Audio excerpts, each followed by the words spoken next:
Yeah. Visible, sir. You can continue. Yeah. Okay. Thank you. See, in the forenoon, we were discussing a debate or historiographical problem with regard to feudalism and its discourse. Now we are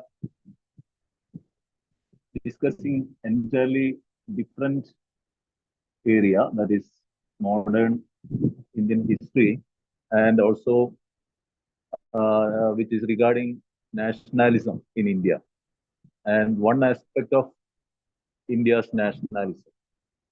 As you are well aware, nationalism is defined by very many scholars across the globe, and it is a modern phenomenon, and which can be, or the roots of which can be traced back to 18th century Western Europe,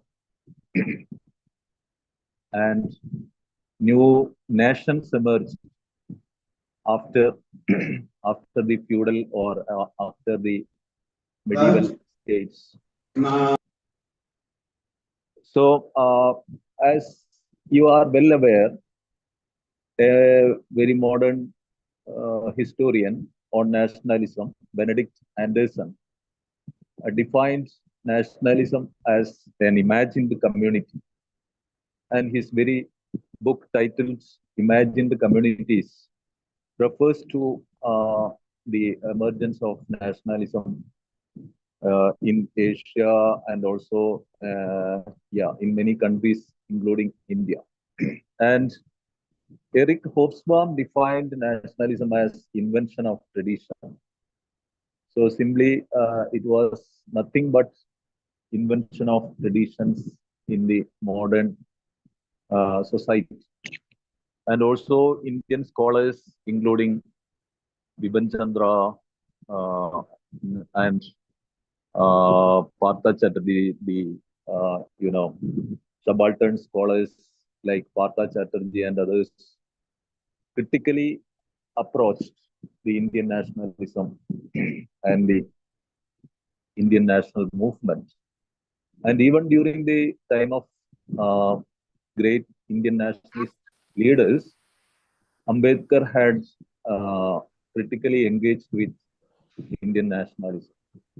Now we are discussing just an aspect of nationalism in India, that is economic nationalism. Economic nationalism, what is economic nationalism? What is economic nationalism? Nationalism is, is considered to be a modern phenomenon, and as part of which a new stream of nationalism was emerged across the globe. Economic nationalism has been understood as an economic ideology which favors domestic control of economy, labor, and capital formation. So it is viewed as a sort of autarky in opposition to imperialism or colonialism. So the economic aspect of a society or a nation in the making is the core of the economic nationalism. In the case of India, economic nationalism was emerged after 1860s, even before Indian emergence of Indian National Congress. The seeds of economic nationalism was seen in many of the intellectuals' thoughts and writings or speeches. And of course, the economic nationalists were in the early phase of nationalism, a group of nationalists called, moderates. They were, most of the economic nationalists were moderates, and they thought that the British colonialism was favorable to India's development. They blindly believe that the journey of India from medievalism to a modern state is made possible or could be made possible only with the support of British administration. That is why they praised the British administration in India, and they supported the British state, and also they were eulogizing or they were supporting the British government in many occasions. Uh, but when the administration continued, they could realize that the economic policies or the colonial state or the foreign domination was not supporting the Indian economy or India's development or Indian growth of India's economy could be in danger if the colonial administration was pursuing in the future. So that the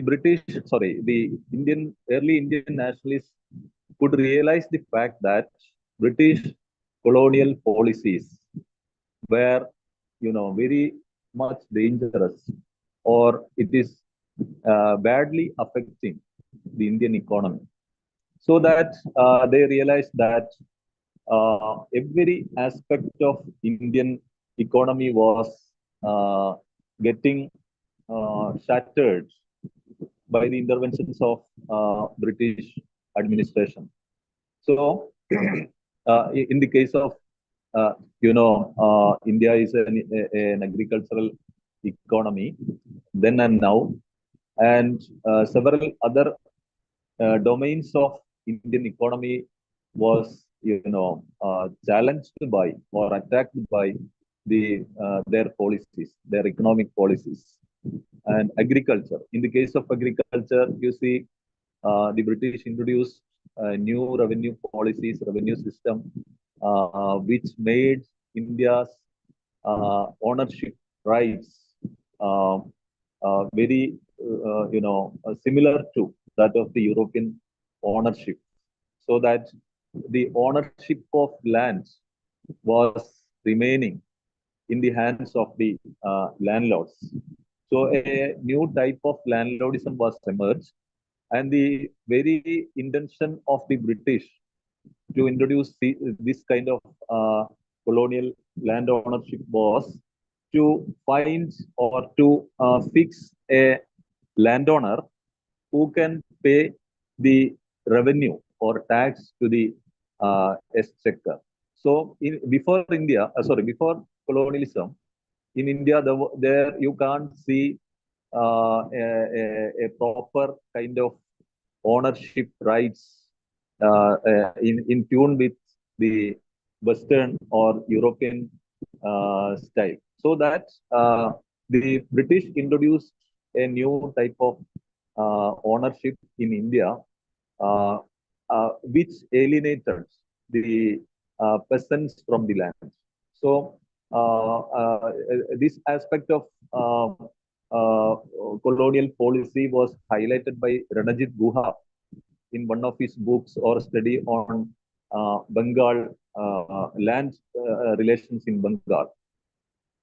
So, and moreover, the commercialization of agriculture and the beginning of plantation and very many other policies in the domain of agriculture shattered the agricultural economy of India. If we take the case of industry, or India had a traditional mode of industry, and it was based upon rural rural areas, and also there was an economy. The craftsmen who were dependent upon the royal household and the landed, the officials and other related employees of the courts and other, dignitaries. But, by the coming of the British, the major empires or major royal households were ruined, and they were, pauperized, and the dependence dependence of the royal families and yeah, the palaces were losing their job as the craftsmen and the industry, the those who made the products to the royal households. And also, uh, in the case of Mughals and their dependents, many of the elites, nobles, lost their position, and this also resulted in the ruining of the traditional Indian economy. Apart from that, the policies followed by the British, in the case of the production, for instance, they were collecting the raw material from India, and also that was exported to Britain, and the new products or the machine-made products were sold into the Indian market. So this created the prices of the machine-made products imported by the British was very cheap, and also the quality was comparatively very high. So this also made the Indian economy or the condition of India's producers or the handicraftsmen made very miserable. And also, in the case of uh, traditional industries and major industries were also ruining by the new policies introduced by British in India.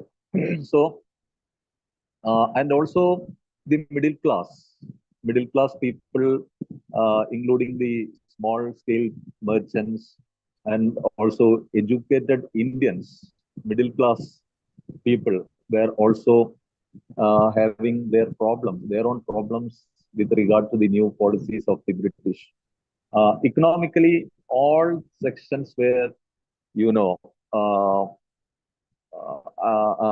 affected. They were badly affected by the policies followed by the British economically. So, in this context was a uh, new group of intellectuals emerging, and it was under the leadership of Dadabhai Naoroji, the grand old man of India. He was serving in foreign countries, and he could realize the fact that Indian economy was shattered by uh, the new policies of the British, and he made some remarks or he made some observations with regard to the colonial economic policies. And he was the first person to put forward the new concept that that is known as drain theory. And he believed that the Indian wealth or wealth of India was uh, drained, or it was taken over by the British to their lands. So that was an exploitation. So that should be, that is a man-made. Oh, and he was also thinking of the poverty of India, the reason for the poverty of India, and realized that it is a man-made thing. Indian poverty is not a natural one, because India was a rich economy before the coming of the British. As you know, by 1600 or before 1600, world economies 24% was contributed by, or GDP's 24% was contributed by India. Such wealth was, produced from India. India's industry, especially cotton industry, was very high, or it was at the height of the global economy. But after the coming of the British, the share of, or the GDP share in the global economy was decreased by 4%. So that was a very, very dark situation as far as Indian economy was concerned. So Dadabhai Navroji discovered the fact that Indian poverty is man-made, so that it could be that kind of a poverty will be removed. That could be understood, and also that could be removed by the Indian people. So the supportive contributions on the studies of India's poverty was made by M.G. Ranade, G.V. Joshi, R.P. Dutt, R.C. Dutt, M.G. Gogale, G.S. G. Subramanya Iyer, and W.E. Vacha, etc. So these intellectuals, we can say intellectuals, because they were continuously thinking of and discussing and debating and also spreading, writing, and they were campaigning through their speeches and propagating these ideas, especially among the British population and later in India. And they could make an impact upon the Indian people later. Indian National Congress also had discovered, or had identified this kind of a new phenomenon. And that is why 1896, it was in 1896 that Indian National Congress session of 1896 session, which approved or gives sanction to the drain theory. Drain theory, so it was accepted in the Indian National Congress. So, what was the, or how was this debates began, or the idea of economic nationalism was taken shape, as I had mentioned, by the writings and speeches of the economic nationalists, including Dadabhai Navroji and others. And there was an association called East India Association in London. It was established in 1866 in London. It was meant for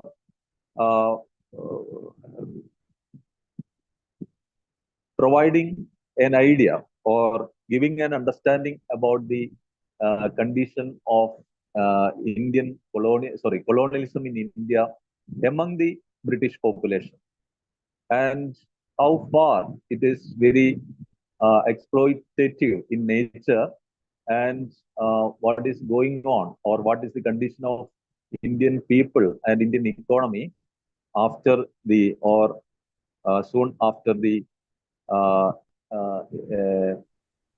colonial administration in India. In 1867, he wrote an article. That was the first article, English Debt to India. He wrote in 1867, and this article was later read in one of the meetings or conferences of the East India Association. And he said that Indian wealth or India's wealth was taken by the British. So all this wealth was debt to Indian people. So that article and speech can be traced back to be the seed of the economic brain theory of uh, Dadabhai Navroji, and he wrote his ideas or theory and published under the title Poverty and Un-British Rule in India. That was published in 1901. Hello. So this was not the only contribution from the part of Dadabhai Navroji. He was again continuing his discourses and debates and propaganda, and he was the first Indian to calculate the national income and the personal income of Indian people. And he was also the first man to, put forward the idea of Swaraj. So India's wealth was again and again, day by day, was losing towards, uh, Britain. So these were the cardinal ideas put forward by uh, Dadabhai Navroji. We will discuss uh, the all the works and the theories all together put forward by the economic nationalists. And again, there was another leader, very prominent thinker in the fold of economic nationalism, none other than R.C. Dutt. R.C. Dutt is considered to be uh, the prominent nationalist economic historian who wrote the book Economic History of India. So it is a two-volume work in which he very minutely explores the condition of or the backwardness of Indian economy. And also, he was foraying into the poverty of India. So he believed that, or he wrote that, the one third of, sorry, that was by M.G. Ranade. M.G. Ranade was another leader or another intellectual from the part of economic nationalism. And Ranade was the man who wrote uh, some books called Rise of Maratha Power and Essays on Indian Economics. And Ranade uh, conducted a series of talks in Pune and other areas. In 1872, he delivered a lecture. In that lecture, he explained that one third of the India's wealth was draining to Britain. So one third of India's wealth was moving towards Britain. That was his conclusion on British colonial administration. So all economic nationalists were trying to understand the the uh, pathetic condition of Indian economy, and they believed that there were three means of India's drain of wealth. Trade, industry, and economic capital were three aspects of economic drain. I forgot to mention the work of Biban Chandra. Biban Chandra is the first historian to study economic nationalism, and he wrote his very seminal book, The Rise and Growth of Economic Nationalism in India, which is his doctoral thesis as well. So he very extensively studied the aspects of economic nationalism in India. Yeah, trade, industry, and economic capital were the three mains or domains of drain of India's wealth, according to drain theory. Then what about the poverty of Indian people? As you know, or as we have seen, India's economy was a uh, uh, very medieval or feudal, and the people were not rich. They were producing uh, in a self-reliant economy, and also uh, the natural calamities and very many other difficulties were faced by them. So they were trying to survive all these problems uh, apart from the colonial policies. So the poverty of Indian people was coming to the uh, uh, discussion or the center stage of the or focus of the debates or studies of the economic nationalists. And as I had told you, the moderate nationalists and economic nationalists who are known as economic nationalists, they started to study the Indian society and understood that Indian poverty is a problem. India's poverty is a problem, and that should be alleviated through the through only way, that is the way of uh, getting free from the colonial yoke. Uh, then industry was another area. Industry was another sector where the colonialism was you know uh, uh, uh, impacting upon.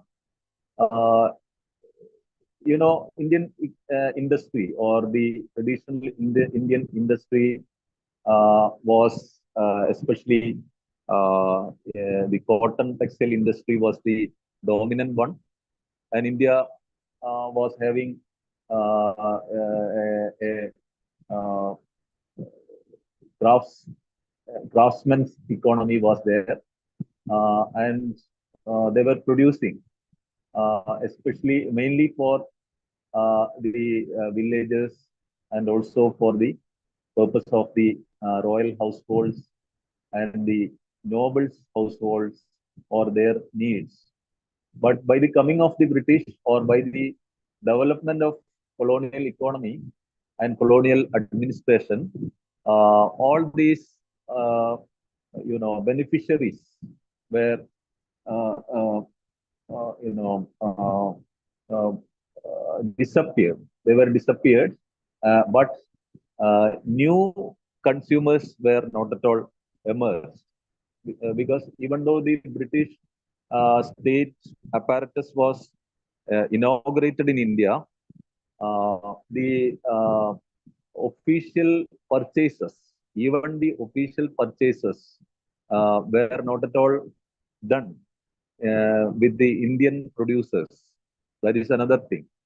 And also the new industries. In the case of new industry, the Indian nationalists or Indian nationals could not begin or start new industries because of the policies of the British government.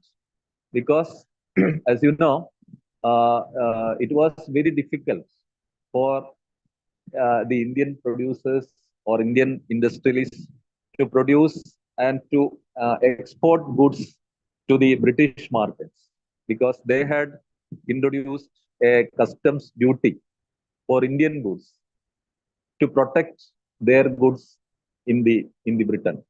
That was one thing, and the other thing, it was very difficult to get financial assistance from the European banks to the Indian capitalists or Indian entrepreneurs. You know the case of Tata and other Indian entrepreneurs in the beginning of the 20th century. Tata was trying to get a he wanted to get a loan, bank loan from the European bank, but they were not ready to give him that loan because he was an Indian, uh, and it is part of the economic history of modern India, and also the uh, policies or the competition from the part of the foreign industries and foreign goods also badly affected the Indian industries, and there emerged a policy of deindustrialization. By deindustrialization, we mean that India's traditional industries were not at all uh, supported by the British government, and also uh, India's new industries were not at all approved or given permission to begin. You know, but there were some industries, some cotton industries were emerged, and also some jute industries were emerged, but there were very restrictions. There were very many restrictions and regulations from the part of Indian government. So these policies, the abolition of tariff by the and allowing cheap foreign goods to invade the country's markets, and also uh, uh, new policies were never supporting the Indian industries. All these paved the way for the deindustrialization. But the Cambridge historians never agree this reality. They argue that the colonial administration was very much supportive to the Indian industries. Another area which drastically hit the economy or India's economy was public finance. You know, nationalists criticized the colonial public finance related to both its aspects: how much revenue was collected and how it was spent. Those were the two aspects. One, how much revenue was collected by the Indian state or colonial state, and how it was spent. The financial policies of the colonial government received great attention from the nationalists because of its deleterious effects on the resources of the country. You know, the colonial state was very much stringent upon the collection of revenue. They used the apparatus of the state, such as police, army, and the revenue employees, for the purpose of collecting the revenue. And also, you know, the colonial legality, colonial legal administration was also against the Indian people, especially the poor peasants and common people. And taxation was the only aim or objective of the colonial revenue policy, that you have to collect all the stipulated amount from the poor people. And if anybody, failed to pay the tax, he will be subjected to the legal procedures. That was very much expensive as far as poor Indian people were concerned. They were not illiterate. Most of the Indian uh, peasants were illiterate, and they were not rich to manage the legal practices of newly emerged courts. And they had even aware of they were not at all aware of the legal procedures and even the language of the courts. It was colonial or English. So taxation policies or public finance that was squeezing, that was screwing out uh, more and more taxes, like squeezing a squeezed orange. That was the uh, the statement by Sarojini Naidu with regard to this uh, taxation policy of the British. And Kesari by Tilak wrote that no article in India has escaped taxation. Even the foliage of trees has been taxed. There are, however, some things which are yet to be taxed so that the triumph of the English may be complete. Among such things may be mentioned the skin of the Indian people and their atmosphere. So all these were, even the foliage of trees has been taxed. That was the expression put forward by Tilak in his history during that time. So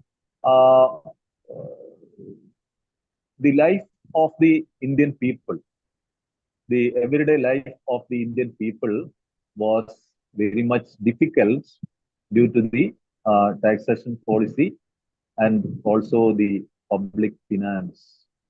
The fundamental point which the nationalists wanted to make was that it was alien rule which was basically responsible for this miserable state of affairs.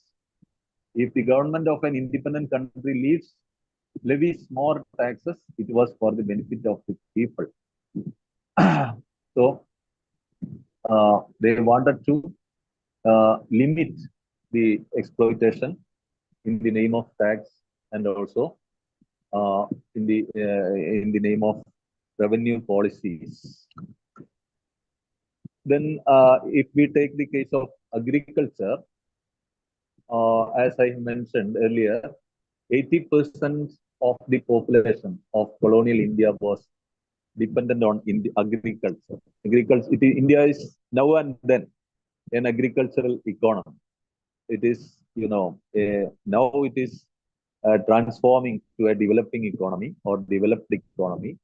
But during the time under discussion, India was an agricultural economy. And as I had mentioned in the earlier part, that India's agricultural sector was facing various issues. The nationalist agitators also taken up the issues of agriculturists and the domain of agriculture. The nationalists objected to the high pitch of land revenue, which took a large portion of agricultural savings, draining capital away from India. And also, they believed that this pauperized countryside or villages and created the famines. Famine after 1840s was a very, very natural thing. It was very common for Indians. So the root cause of this famine, according to nationalist agitators, was this taxation. Sorry, the taxation in agricultural sector. And they also objected to constant revisions in assessment of revenue, creating uncertainty and dissuading the cultivators to invest in land, leading to stagnation and decay in agriculture. So, agricultural revenue or constant revisions in the agricultural tax resulted in the stagnation of the economy of the peasants, and also it was dissuading the cultivators to invest in the land, and it was leading to the decay of agricultural sector.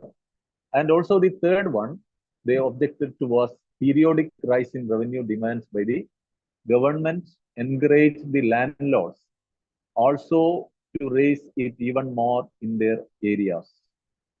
So the landlords were given instructions by the state to collect more revenue. So their revenue demand was revised every year.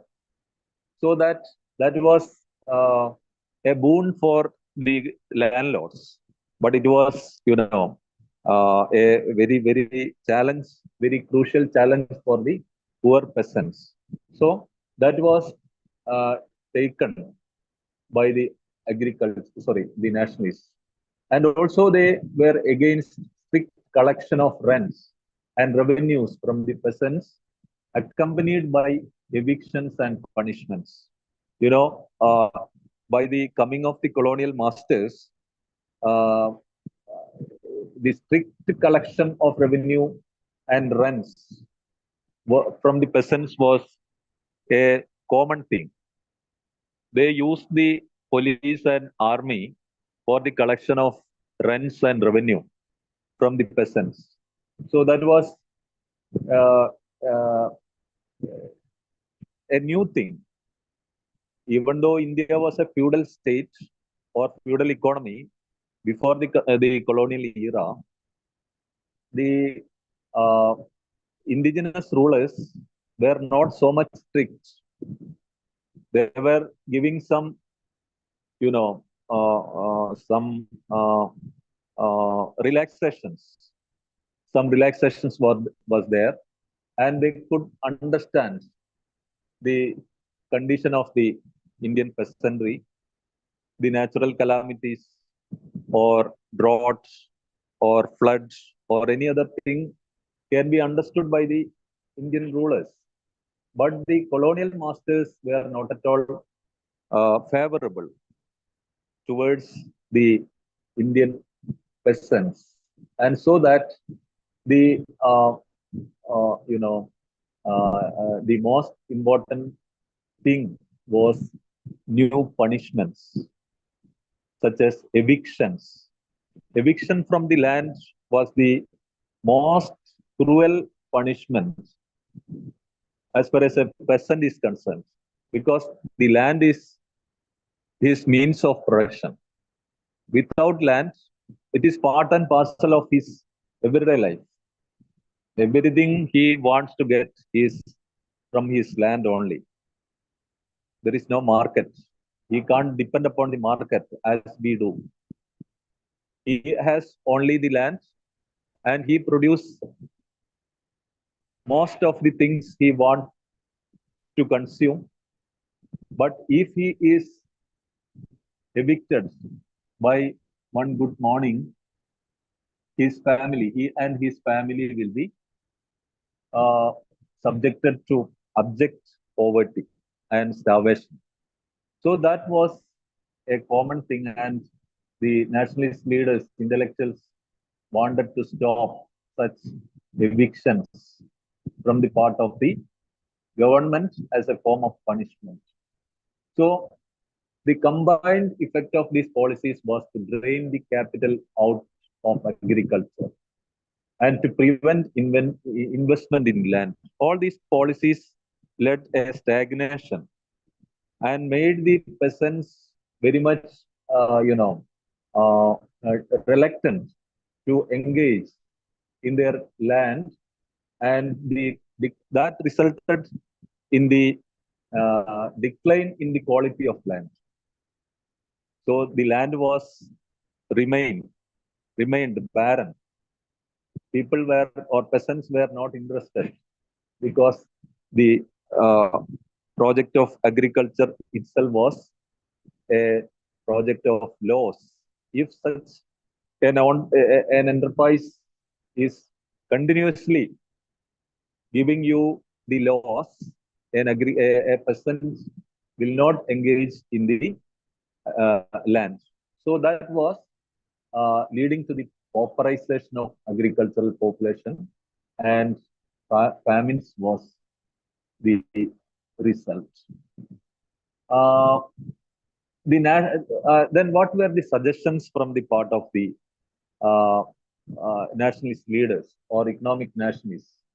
They suggested that the government should decrease its land revenue demand, so that the peasants be left with some surplus to tide over the adverse weather conditions. The mode of collection be made more flexible, and a permanent tenure should be fixed in all regions.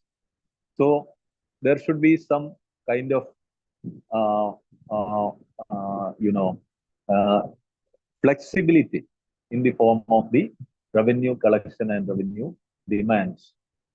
And also, uh, they were also trying to put an end to the zamindari settlement all over the areas. Zamindari settlement, you know that that was part of permanent settlement introduced by the British in Bengal. That was a new attempt to collect more revenue. They were greedy of the revenue, so that they wanted to get a permanent revenue. So that permanent revenue, or uh, uh, uh, the the benefits were given or enjoyed by the government and landlords, but all the miseries were suffered by the peasants. So that kind of a permanent settlement, according to nationalists, were was to be stopped in the very near future. And in the case of foreign trade, we see the domain that is foreign trade. You know that India, as a rich country, or it was a wealthy economy before the coming of the British, and all the European powers wanted to come to India and to trade with India, because it was so rich. Britain was a poor country, even during the 16th and 17th centuries. They were very poor. They were struggling even to trade with India, because if they wanted to collect or procure the spices from India, they had to pay either money or gold or silver, bullions. But they had no bullions. They had no money. They were very much poor at that time. For that purpose, they were moving towards Latin America and Africa. From there, they were collecting or procuring the gold and silver, and which was transformed into bullions. And Indians then and now were very much interested in gold and silver, so that bullions made the British to trade with, or the capital for the British trade with India was provided by the Latin American and uh, uh, African continents. So much poor was the British, but after they were starting, they before they were becoming colonial masters. They were, as you know, traders. They came to India just for the conduct of the trade. And the mercantilism was the moving force of the British during those times. They wanted to trade with the eastern lands, and India, according to their perception, India was the main land which should be their destination in the their trading enterprises. And both import and export expanded exponentially, and the nature of trade underwent a significant transformation. Until 1813, India had been primarily an exporter of manufactured goods, particularly cotton and silk textiles, and an importer of precious metals such as gold and silver. So that was the condition until 1813. However, in 19th century, it became an exporter of primary products such as raw cotton, jute, and other industrial raw materials, tea, coffee, and food grains, and an importer of manufactured goods. So that was a transformation. India was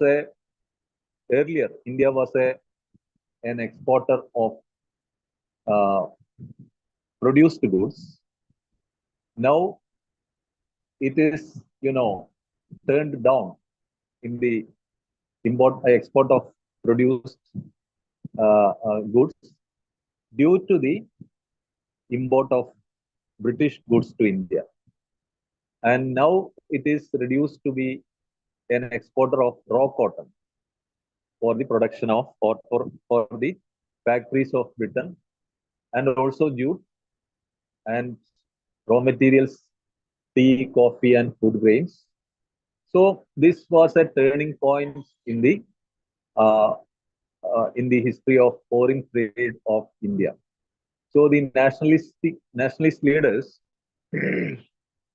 put forward an optimistic view initially of the colonial administration that the growth of trade was very good for India, because the profit from trade may make Indian people very rich, or that will help them flourish. But actually, uh, that was not going very smooth, because the British uh, were very much cunning. They could easily, or they could freely uh, make profit from the Indian trade. They could make abundance of money from the trade with India.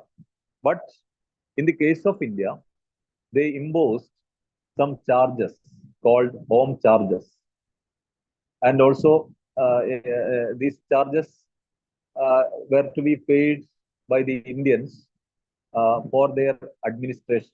In the case of salaries and other earnings of the British in India. So that was in British currency. So the trade earnings, or the profits received from the trade by Indians, were to be channelized in various ways. So the trade earnings of India benefited Britain and drained India. Dadabhai Navroji in 1895 declared that the export earning was mostly only the form in which the increasing crushing tribute and the trade profits and wants of the foreigners are provided by the poor people of British India. So the British were taking India's wealth in the form of tribute. Tribute means the revenue, and also the home charges. Home charges was the expenses in the form of salaries and other institutional expenses. Say, for instance, the officers and other expenses of the daily or routine works of the administration. So everything was uh, taken from or extracted from the Indian people in the guise that everything was for the welfare of the Indian people. So,